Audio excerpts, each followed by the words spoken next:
Zuzu, apresente o nosso convidado de hoje, que tem muita gente esperando para a participação dele. Perfeitamente, daqui a pouco tem o Pavinato e o nosso querido Piperno, mas antes o nosso comentarista Rodrigo Constantino, diretamente dos Estados Unidos. Todo mundo quer saber o que ele achou do resultado. É com você, querido Consta. Boa tarde. Boa tarde, Zuckerman, Emílio, toda a turma do Pânico. Bom, não dá para ficar feliz, né? É uma coisa vergonhosa. No exterior, né? Eu sei que tem uns militantes aí falando, não, Bolsonaro era um pária, Lula era bem visto. É bem visto dentro de um clubinho, de uma patota que tem uma visão toda de torcida do Brasil. Mas para a pessoa minimamente séria e atenta, como é que você explica que um corrupto condenado em terceira instância volta a ser presidente do país? Com esse processo todo de lavagem do seu histórico, do seu passado, pela imprensa, pela velha mídia e pelo próprio TSE, né? Fazendo censura, impedindo de lembrar que Lula é Lula, amigo de tiranos que agora já estão, né, mais à vontade, confortáveis para parabenizar o companheiro, né? O Globo já está chamando o Maduro de presidente da Venezuela. Meu Deus. Então, assim, é muito triste, né? Eu fico vendo a turma no Twitter, realmente, naquela cracolândia, né? Falando, chora mais que eu estou me divertindo. E você fica com aquela sensação assim, né? Perdoai-vos, Senhor, pois não sabem o que fazem, né? Quem vai chorar são eles que acreditaram que vão ter picanha a partir do ano que vem, né? Então, assim, é uma coisa muito triste. Eu acho que eu até pedi aí para a produção separar um videozinho que eu postei, porque eu acho que é um videozinho que retrata melhor o que aconteceu no Brasil agora nesse final de 2022. Temos aí o videozinho? Daí passa. É isso. O sujeito impediu a destruição total, mas causou um pequeno estrago. Aí pronto, né? A cidade passou a tratá-lo como inimigo e atacá-lo. Né? Então, assim, é uma situação muito preocupante. Exato. O risco aumentou muito. E eu acho agora que todos os patriotas, todas as pessoas decentes, aqueles que não estão comemorando junto com traficantes e ditadores, né?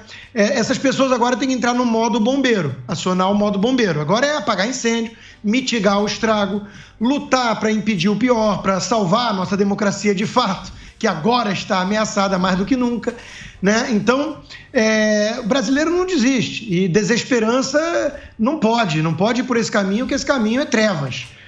Na mitologia grega está lá na caixa de Pandora, a última coisa que sobra é a esperança. Sem ela, já era. Então é arregaçar a manga, Emílio e Zuckerman, e trabalhar para impedir o pior. Agora, a gente estava num clima de tentar construir uma nação mais próspera, livre, agora é impedir o estrago dessa quadrilha que voltou à cena do crime, segundo o próprio Alckmin. E só para chamar a atenção aqui, eu vou ser um observador implacável dessa velha imprensa, né? Apontar o duplo padrão e a hipocrisia deles diariamente. E hoje já começou, né? O Estadão já está chamando o orçamento secreto, que até ontem era o maior crime de corrupção do país, né? Fazia até o mensalão parecer brincadeira de escoteiro. Já está o Estadão falando que o Rodrigo Pacheco negocia um acordo com Lula para manter abre aspas, as emendas parlamentares. Então são os milagres da eleição, né? Agora o orçamento secreto e aí voltar a falar em emendas parlamentares. Vai ser um show de hipocrisia, um show de cinismo, e isso é a marca registrada da esquerda, né? Não tem jeito. Pois não. Não, Consta, baseando no teu vídeo que você ilustrou aqui, eu queria te perguntar da turma que está culpando o próprio Bolsonaro pela volta do Lula. Evidente que o Bolsonaro teve vários erros, só que culpar o Bolsonaro depois de... Porque eu acho que o grande acerto do Bolsonaro, ele foi mostrar como é que funciona o sistema para todo mundo. Olha como é que funciona o judiciário, como é que funciona a emenda aqui, os outros prefeitos, a grande mídia. Eu queria a tua análise sobre isso. Alba, o Bolsonaro escancarou a podridão desse sistema carcomido, né? Ele cometeu muitos equívocos também, principalmente de postura, de comunicação. Veja que nesse segundo turno ele conseguiu fechar bastante o gap, né? Não estamos nem entrando aqui na questão da lisura do processo eleitoral, essas curvas retilíneas, né? Para quem estudou um pouquinho de estatística, deveria haver mais aleatoriedade, né? Então é uma coisa esquisita, parece muito um algoritmo. não vou nem entrar por aí. O presidente Bolsonaro conseguiu fechar bastante o gap e ele adotou uma postura muito mais humilde, muito mais conciliatória. Então eu acho que fica como lição isso, né? O Bolsonaro era aquela visão do herói trágico, o cara meio tosco que foi lá peitar e escancarar esse sistema podre. Agora, e caiu em muita casca de banana desnecessária. Agora, essa turminha a que você se refere, né? Vamos ver o tweet do Kim hoje, vamos ver a turminha podre, da ala podre do Partido Novo, né? João Moedo e companhia. Essa turminha vai ficar, o Nando Moura, né? Exalando rancor, ressentimento, né?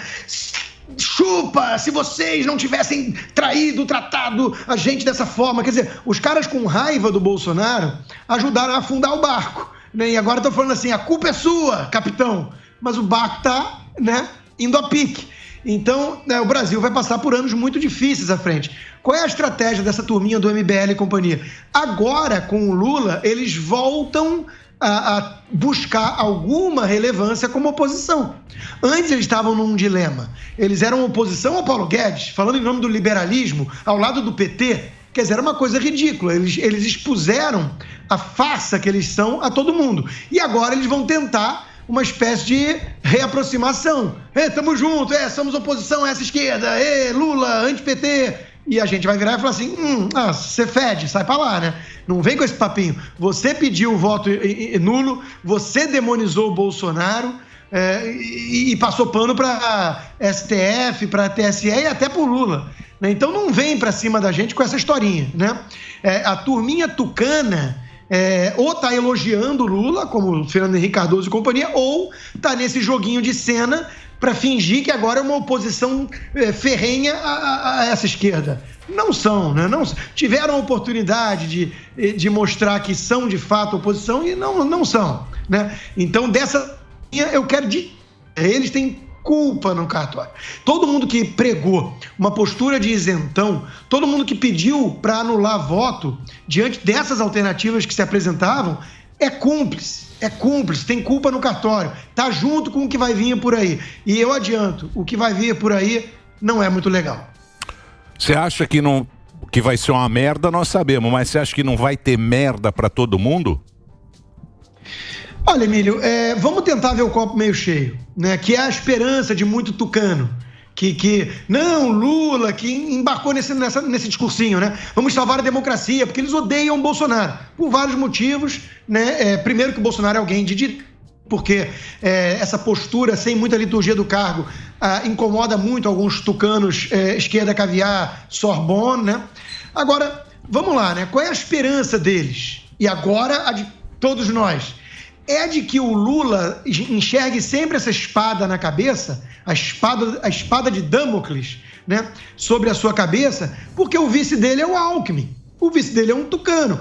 O Alexandre de Moraes não é um cara do PT no STF, é um cara dos tucanos.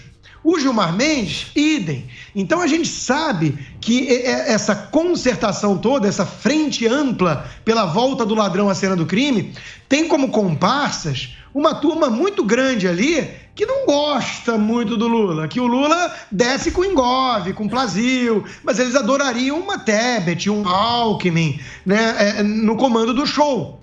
Então o Lula vai ter que patinar em gelo fino para trazer os companheiros, para trazer a turma da Gleisi, do Dirceu, do Boulos, né?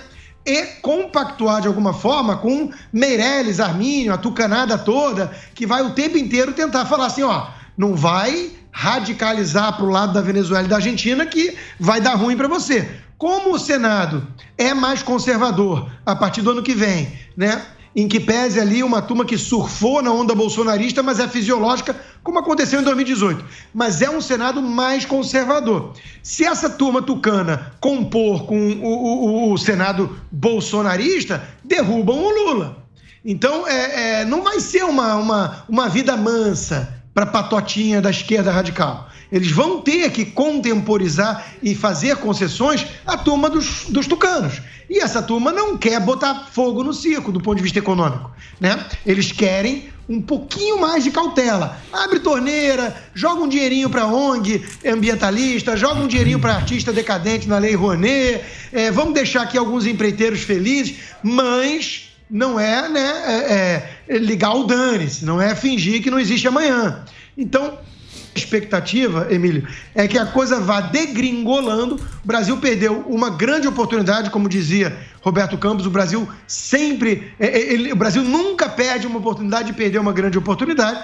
Então, a coisa vai degringolando, mas vai boiar.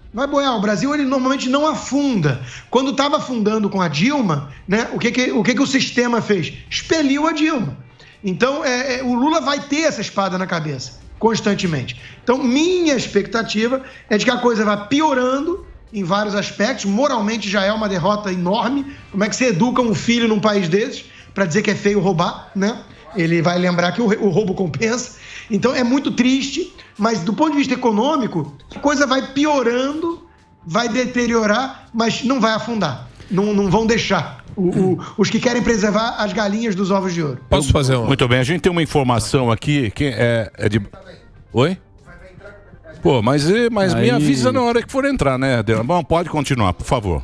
O presidente vai falar? Não é o presidente. É alguma coisa aqui que eles me passam na hora, mas não é agora. Então eu não sei quando é. Queria perguntar pro Consta, o discurso do Lula, apesar de insensado pela mídia marrom, ele é um discurso ainda para a base. É um discurso até fanatizado em vários aspectos. E a hipocrisia é essa, né? Escancarada. Ele fala que vai governar, não existem dois Brasis, só que ele fala aqui com aquela velha história da guerra cultural. Ele vai agora combater o racismo, o povo indígena não vai ser cidadão de segunda categoria. Ele vem com todo esse conteúdo de ressentimento, de disputa entre grupos sociais. E eu queria ouvir de você, Consta, o discurso ainda não é um discurso de união. Ele faz parecer que mas é um discurso de cisão. Muito bem. Óbvio. Só um segundinho, agora eu tenho... Ô, Consta, eu também queria que você acompanhasse agora para você comentar depois. Por favor, as informações. Pode entrar quem tiver aí. Por favor.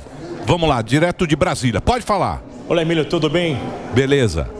Olá, Emílio, tudo bem? Quem nos acompanha, vamos lá então entender essa mudança, uma apuração aqui da capital federal sobre essa chegada. Lula deve aumentar cerca de 40% dos ministérios aqui na esplanada, que seria a recriação, inclusive, de alguns ministérios. Vamos lá, eu separei alguns nomes para a gente entender. Fernando Haddad, candidato ao governo de São Paulo, que foi derrotado, seria ali da área econômica. O nome de Flávio Dino, também Justiça e Segurança seria o nome. Geraldo Alckmin vai ficar como vice-presidente, mas também de olho na área econômica e na articulação e também na agricultura. Jacques Wagner também na área econômica. E aí Reginaldo Lopes, líder da oposição ali também no Congresso, ficaria na educação. Muito embora essa tenha uma divisão ainda, Emílio, sobre a senadora Simone Tebet, que também disputou a corrida ao Planalto, não conseguiu se eleger e também com interesse em ficar com a educação. E aí, o nome de Wellington Dias na área econômica e com essa articulação. E aí, chega Henrique Meirelles, chega também o Roberto Azevedo e, como eu disse, a Simone Tebet, que disputa também o mesmo interesse ali. O senador Randolfo Rodrigues com o desenvolvimento regional, que também é um ministério muito importante, e com a chegada de novos ministérios. Exemplo seria uma divisão sobre direitos humanos e o Ministério da Família, além da chegada do Ministério sobre a área indígena. Esse olhar voltado aos indígenas, que também é uma defesa de Lula. Só para finalizar rapidamente, uma apuração que eu fiz agora, aqui na manhã desta segunda-feira, chefe da Casa Civil, ministro Ciro Nogueira, já fez contato, ligou e conversou com Lula, eleito ontem nas eleições do segundo turno, e se colocou à disposição para fazer essa mudança harmônica, segundo interlocutores que me confirmaram essa informação. Essa conversa foi hoje na parte da manhã, já começam a receber essas reuniões e a chegada então do novo governo. Aqui no Palácio do Planalto, nenhuma fala de Jair Bolsonaro, mais de 12 horas após as eleições. Emílio. Obrigado, Bruno. Obrigado pelas informações. Eu não chamei você de Bruno porque foi meio confuso aqui. Você acabou entrando em cima da hora. Obrigado, Bruno Pinheiro, diretamente de Brasília, com as últimas informações. Já vou passar pro Constantino. Show. E aí, Consta? Escalação. Bons nomes essa escalação, hein? Parece a escalação do Tite. Parece. O Consta travou. O que você achou desses nomes Superman. aí? O que você achou, Samida? Tô esperando o cara da economia. Meirelles, o que você achou do Meirelles? Não, o Meirelles não está confirmado e eu quero saber da economia. Puseram gente, por exemplo, o Alckmin não é um cara de economia. Mas ele tá vice. O Haddad de economia também preocupa Voltou. Isso daí. Eu sei, mas o Crivella foi ministro da pesca da Dilma. Aí vão criar um ministério. O cara nunca pegou no molinete, ele foi ministro da pesca. Nem uma minhoca. E aí, você ouviu aí, ô Consta? Ouvi. É terrível, né? O time terrível. Olha só, o que o Lula está discutindo, e eu vou responder ao Marco Antônio, é a divisão do butim. Por isso que o discurso dele ainda é voltado para dentro. Agora, tem um grande truque aí que a gente tem que tomar muito cuidado, porque vai vir um clima de vingança. Em que pese Eliane Cantanhede e companhia falar que o discurso foi histórico, que ele exala amor e união, a gente sabe que não é nada disso. Logo depois ele falou fascistas, ele vem com um clima de vingança e uma visão totalitária. E o truque todo dos petistas consiste na premissa falsa de que Bolsonaro e qualquer um de direita é um fascista. Então eles querem união, eles amam todo mundo, desde que não seja fascista. Não dá para amar fascista. E quem é fascista? Qualquer um à direita do PSDB. Então aí consiste o truque. Eles estão falando em união, eles estão falando em pacificação para o clubinho deles. A esquerda, a hegemonia da esquerda, tucanos e petistas, vão voltar a ser felizes numa ciranda vermelhinha, desde que você possa fazer um expurgo e caça às bruxas, hoje que é Halloween aqui, né? E perseguir, censurar a turma de direita. É aí que está o segredo dessa mensagem que a mídia corrupta enxerga como um discurso de amor e união, enquanto que a gente está vendo, estou vendo ele falar que 1/3 do eleitorado brasileiro é fascista. Como é que vai ter união e como é que ele vai governar para todos assim? É porque ele não considera 1/3 da população brasileira, a quase metade, gente, né? Eles não são seres humanos, né? Na cabeça deles não são seres humanos. O Piperno vai hoje aí, você pergunta se o Bolsonaro é ser humano, ele já disse aqui que não, né? Então, para essa turma, não estão lidando com seres humanos. Então, esse que é o truque, viu? O discursinho de união deles é a união para quem quer participar do butim, do teatrinho das farsas. Vamos fingir que a democracia foi salva. Se você não está nessa, você vai ser, de forma implacável, perseguido, censurado, você vai ser expurgado do esquema, do sistema, do clubinho e vai se tornar um pária. É a minha vida inteira assim, eu cresci, na minha carreira de comentarista, eu cresci na oposição. PT chegou ao poder em 2003. Eu sou antipetista desde 1993. Estou chutando uma data porque eu nasci em 76. Estou imaginando assim alguma consciência já. Eu sempre fui antipetista na minha vida. Então eu estou acostumado. Estou acostumado a ficar na oposição, no movimento de resistência a isso e mostrando a hipocrisia da esquerda caviar e lembrando, né, das previsões estapafúrdias. Dilma, uma grande gestora. Eu ouvi isso de CEO de banco. CEO de banco. O cara virou pra mim e falou, não, Rodrigo, mas o que você acha? A Dilma é uma gestora eficiente. Aí eu olhava pra ele assim, meu Deus, o cara acreditou no Globo. Então, eu tô onde eu sempre estive. É triste pelo Brasil, que poderia ser e não será, pelos pobres brasileiros honestos, que esses vão se ferrar muito mais do que a média, né? E combatendo, fazendo um movimento de resistência para mitigar o estrago dessa quadrilha socialista. É onde eu sempre estive. Não vou mudar, não. É isso aí, Consta. Consta tá bravo, hein? Tá bravo. Tá bravo, hein, Consta? Triste. Chateado. Mas tá. Não, mas se você for pensar bem, cara, eu acho que o Bolsonaro não fez feio nessa campanha, não. Porque e foi uma campanha esquisita, hein? Sim. O Sami vem com essa conversa. Não, a democracia. Foi uma campanha esquisita. Isso é lógico. Foi o Piperninho também. Olha, a democracia. Foi qual que é a solução? Foi uma campanha... não sei, Tem gente pedindo intervenção militar, não ajuda em nada. Não vem com essa conversa. Queira jogar um papo nos outros. Eu tô falando... Se me permite uma comparação com os Estados Unidos, até porque muito do que o Brasil está vivendo parece uma cópia escarrada do processo americano, né? A postura da mídia, o sistema, a turma democrata usou o FBI para perseguir a turma do Trump. Né? As instituições foram esgarçadas. E hoje, quem é o favorito, na minha visão, e que seria melhor gestor do que Trump, eu acho, é o meu governador aqui, o Ron DeSantis. Então, ele consegue absorver a firmeza do Trump em peitar esse sistema, mas com mais inteligência e liturgia do cargo. Então, o que vai ter que surgir no Brasil é uma liderança dessas. Alguns falam do nome do Zema, alguns pensam em Tarcísio, eu não sei. Eu acho que falta a ambos uma visão de guerra cultural. Sim. Do que a gente está enfrentando. E carisma também, né? Tem que aparecer um Bolsonaro sem os excessos bolsonaristas, para poder ser mais articulado e inteligente na estratégia de peitar esse sistema podre e carcomido dos tucanos e petistas. Não, todos e falar eu vou pro pau. Acontece o que aconteceu. Mas é difícil arrumar um cara que seja carismático igual o Bolsonaro. Isso aí aparece um de vez em quando. Não tem. Zema é legal, mas não tem. O Tarcísio também. Não tem carisma, não tem o punch pra chegar lá. Mas tem uma... que a esquerda tampouco tem, né? Lula tá ficando mais velho e não conseguiram produzir nada, né? Ele já falou que não vai candidatar a reeleição. Tem que esperar. Lógico que vai. Só papo. É lógico que é papo. Não falou, né? O Bolsonaro devia ter acabado com a reeleição.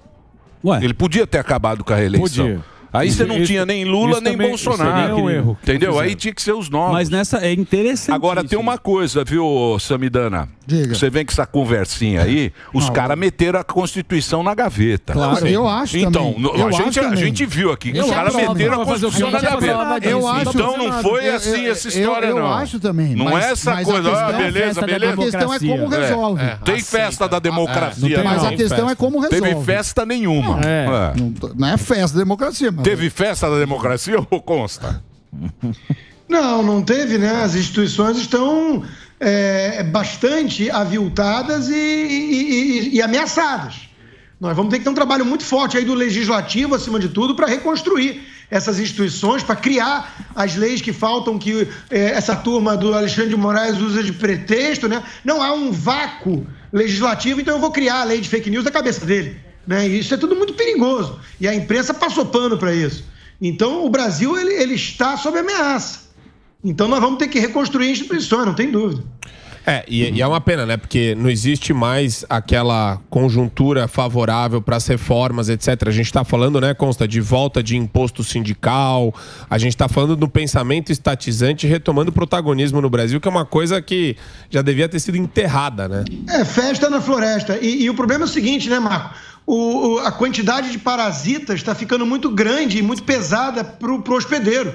Então, aquele que carrega o Brasil nas costas, não só o Brasil, né? Bora trabalhar que a gente tem que pagar o metrô de Nicarágua, gente. Sim. Né? Então, assim, os que trabalham e carregam nas costas esse Atlas, né? Estão ficando cansados, né? Porque o sistema é pesado, né? Agora, goste ou não do Constantino, as análises que ele fez, ele acertou várias. Inclusive dessa história lá do PSDB pular para a esquerda. Na tua visão, como você colocou agora, você fala, né, que político não pode deixar ocupar espaço. O que você acha do Bolsonaro? Qual que é a postura que ele deve ter? Se ele deve ou não se pronunciar? E se, como você falou, se tem alguma outra possibilidade que você enxerga na direita agora? Você falou do Zema, você falou do Tarcísio. Qual que é a estratégia que você vê para o Bolsonaro nessa situação? O Bolsonaro pode querer voltar daqui a 4 anos, mas acho difícil. Em relação a fazer alguma coisa desesperada, que tem muita gente aí com esperança disso ainda, né? Teria que combinar com os russos, né? No caso, todo mundo sabe quem seriam nessa analogia, e eles não estão dispostos a isso, né? Por mais que tenha fortes suspeitas de algo estranho ali, né? Naquelas curvas tão retilíneas, de novo, né? Foi-se o timing de fazer alguma coisa sobre isso. O silêncio do presidente está incomodando o sistema está apreensivo, né? Mas sendo muito realista aqui, eu tenho que fazer análise, né? Não vou dizer qual seria uma torcida, no caso, porque isso no Brasil já é perigoso e tudo. Eu sou um defensor de instituições acima de tudo. Mas tem muita gente com a sensação de que é nisso que deu jogar nas 4 linhas, né? Quando você é um cara que obedece todas as regras e o seu adversário soca abaixo da cintura, bota dedo no olho quando o juiz não tá vendo, você vai perder. A chance de você perder aumenta. Então, isso é um dilema antigo na direita. Tem uma turma da direita que acha que a direita tem que começar a jogar sujo como a esquerda. Eu acho que isso é a morte de todos. Se você começar a aceitar que os nobres fins justificam quaisquer meios, aí já acabou, aí não tem mais razão de ser na existência da direita, que ela vai pregar a defesa das instituições, da república, né? Do caminho correto. Agora, é uma luta inglória, é uma luta mais lenta, exige um aprendizado do lado de lá, né? Então, assim, não acho que há muito o que possa ser feito aqui. A verdade é essa. né? Assim que começou a eleição, eu coloquei alea jacta est, que em latim a sorte foi lançada, né? Jogou o dado. E o dado, viciado ou não, deu 13. Então, assim, o que adianta ficar... aqui nos Estados Unidos, eu fiz essa análise lá atrás. Não, vamos ser realistas. Se der e a gente desconfiar, não vai ter muito o que fazer, não. Aconteceu nos Estados Unidos. Levaram na mão grande, tem um monte de suspeita de coisa estranha aqui. O Trump apelou para as cortes e não sei o quê, e ficou por isso mesmo. Então, assim, é triste observar como as democracias morrem, né? Muita gente democrata progressista escrevendo livro com esse título. E eles falam da ameaça fascista, da direita nacionalista, populista. Eles só não querem ver os bárbaros dentro do portão, né? A turminha que vai solapando as instituições, porque afinal é por uma causa nobre. Impedir o fascismo. Aí pode tudo, né? E tá dando no que tá dando. Então, é tudo muito preocupante. Nosso esforço de longo prazo é reconstruir as instituições. Esse é o esforço. O problema é que quando a canhota entra, fica 30 anos ainda. Nós nem vamos ver isso aí, ó. 30 anos esses caras vão tocar o barco aí. Consta, muito obrigado, meu velho. Muito obrigado, Rodrigo Constantino aí.